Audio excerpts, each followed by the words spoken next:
Hello friends, সবাই কেমন আছো? চলে এসেছি আবার একটা নতুন ভিডিও নিয়ে। আজকে করে দেখাচ্ছি চিকেন কষা। আজকের এই রেসিপিটা কার কার ভালো লাগলো অবশ্যই কমেন্টে একটু জানিও।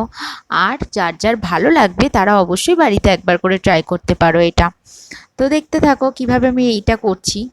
আমি এখানে আলুটা ডিপ করে ফ্রাই করে নিয়েছিলাম। আলুটা ফ্রাই করার পর সেই সেই কড়াইয়ের মধ্যে একটু তেল গরম করে নিয়েছিলাম। তো তেলটা গরম হয়ে গেলে এখানে দিয়েছিলাম তেজপাতা, গোটা গরম মশলা আর একটা শুকনো লঙ্কা। সেটার উপরে দিয়েছিলাম কিছু পেঁয়াজ। পেঁয়াজটা ভালো করে ভেজে নেওয়ার পর সেখানে দিয়েছিলাম 2-4 কোয়া রসুন। রসুনটার পেঁয়াজটা ভালো করে ভেজে নিয়েছিলাম। ভাজার পর হালকা ভাজা পর দিয়েছিলাম চিকেনটা।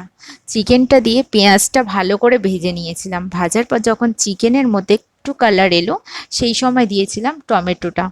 টমেটোটা দিয়ে বেশ খানিকক্ষণ নাড়াচাড়া করে নিয়েছিলাম। তারপরে দিলাম নুন, হলুদ, জিরে গুঁড়ো, আদা রসুন বাটা, কাঁচা লঙ্কা বাটা।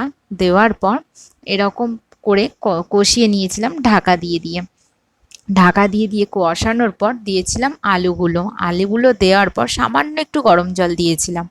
গরম জল দিয়ে আলুটা সিদ্ধ হওয়ার মতো দিয়ে ঢাকনা চাপা দিয়ে রেখেছিলাম। রাখার পর নামানোর আগে আমি দিয়েছিলাম গোটা গরম গুঁড়ো গরম মশলা, একদম অল্প পরিমাণ দিয়ে বেশ এরকম পর্যায়ে নামিয়ে নিয়েছিলাম। ব্যাস রেডি আমার চিকেন কষা।